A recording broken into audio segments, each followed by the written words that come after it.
Welcome to Story Shows. I am your host, Emma's dad, and I have a story for you.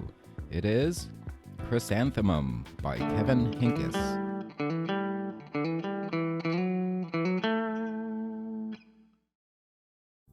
The day she was born was the happiest day in her parents' lives. "She's perfect," said her mother. "Absolutely," said her father. And she was. She was absolutely perfect. "Her name must be everything she is," said her mother. "Her name must be absolutely perfect," said her father. And it was Chrysanthemum. Her parents named her Chrysanthemum. Chrysanthemum grew and grew and grew. And when she was old enough to appreciate it, Chrysanthemum loved her name. She loved the way it sounded when her mother woke her up. She loved the way it sounded when her father called her for dinner. And she loved the way it sounded when she whispered it to herself in the bathroom mirror. "Chrysanthemum, chrysanthemum, chrysanthemum." Chrysanthemum loved the way her name looked when it was written with ink on an envelope. She loved the way it looked when it was written with icing on her birthday cake. And she loved the way it looked when she wrote it herself with her fat orange crayon. Chrysanthemum, chrysanthemum, chrysanthemum. Chrysanthemum thought her name was absolutely perfect, and then she started school. On the first day, Chrysanthemum wore her sunniest dress and her brightest smile. She ran all the way. "Hooray!" said Chrysanthemum. "School!" But when Mrs. Chud took roll call, everyone giggled upon hearing Chrysanthemum's name.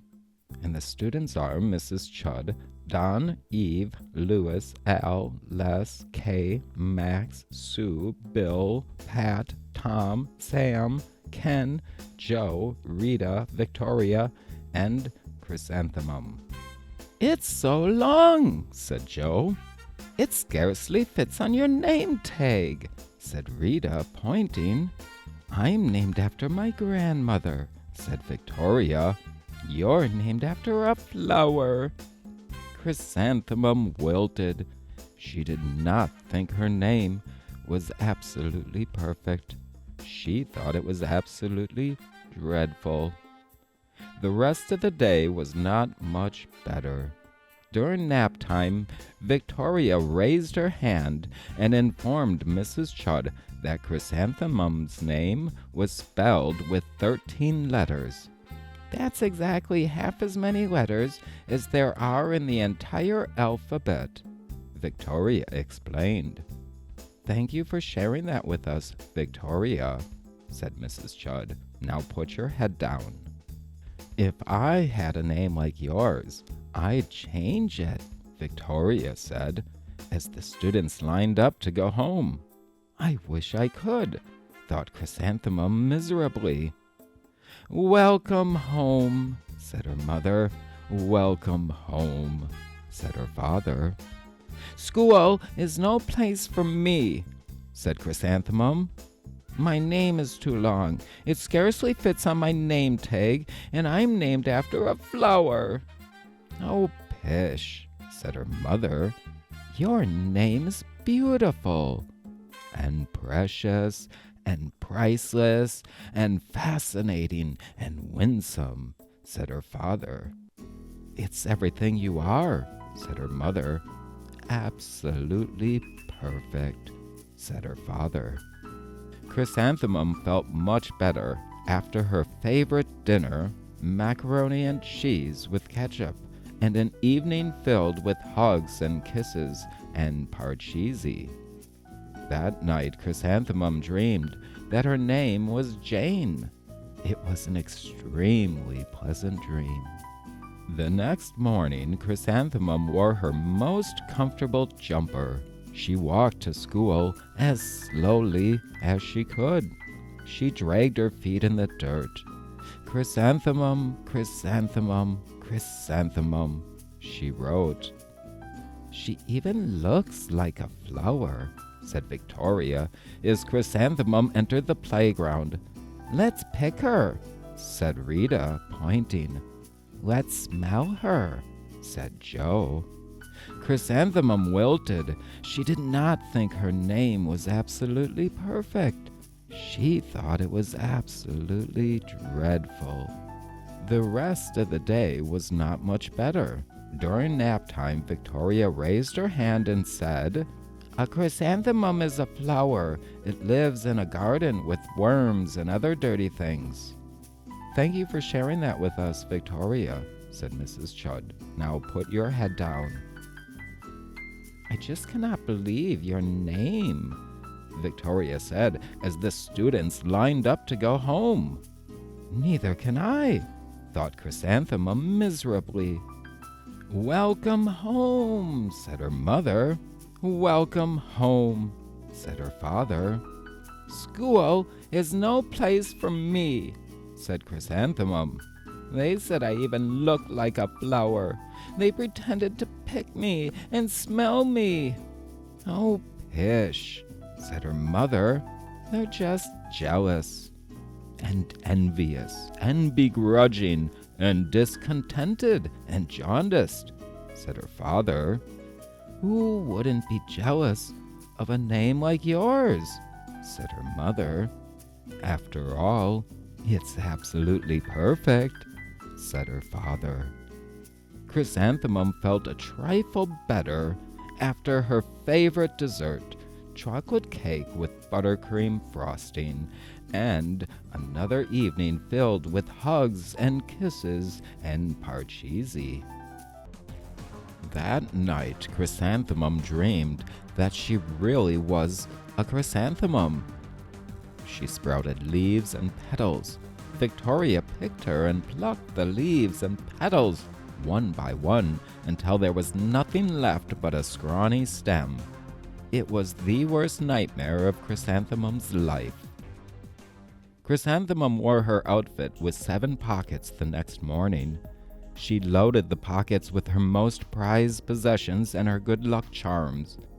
Chrysanthemum took the longest route possible to school. She stopped and stared at each and every flower. Chrysanthemum, chrysanthemum, chrysanthemum, the flowers seemed to say. That morning, the students were introduced to Mrs. Twinkle, the music teacher. Her voice was like something out of a dream, as was everything else about her. The students were speechless. They thought Mrs. Twinkle was an indescribable wonder. They went out of their way to make a nice impression.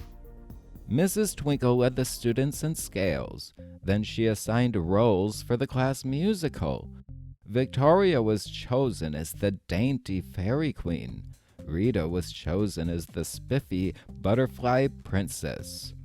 Joe was chosen as the all-important pixie messenger. And Chrysanthemum was chosen as a daisy. Chrysanthemum's a daisy, chrysanthemum's a daisy. Joe, Rita, and Victoria chanted, thinking it was wildly funny. Chrysanthemum wilted. She did not think her name was absolutely perfect. She thought it was absolutely dreadful. What's so humorous? Asked Mrs. Twinkle. Chrysanthemum, was the answer. Her name is so long, said Joe. It scarcely fits on her name tag, said Rita, pointing. I'm named after my grandmother, said Victoria. She's named after a flower. My name is long, said Mrs. Twinkle. It is? Said Joe. My name would scarcely fit on a name tag, said Mrs. Twinkle. It would? Said Rita, pointing. And, said Mrs. Twinkle, I'm named after a flower, too. You are? Said Victoria. Yes, said Mrs. Twinkle. My name is Delphinium. Delphinium Twinkle, and if my baby is a girl, I'm considering Chrysanthemum as a name. I think it's absolutely perfect. Chrysanthemum could scarcely believe her ears. She blushed, she beamed, she bloomed. Chrysanthemum, chrysanthemum, chrysanthemum. Joe, Rita, and Victoria looked at Chrysanthemum longingly. "Call me Marigold," said Joe. "I'm Carnation," said Rita, pointing. "My name is Lily of the Valley," said Victoria. Chrysanthemum did not think her name was absolutely perfect. She knew it. Epilogue.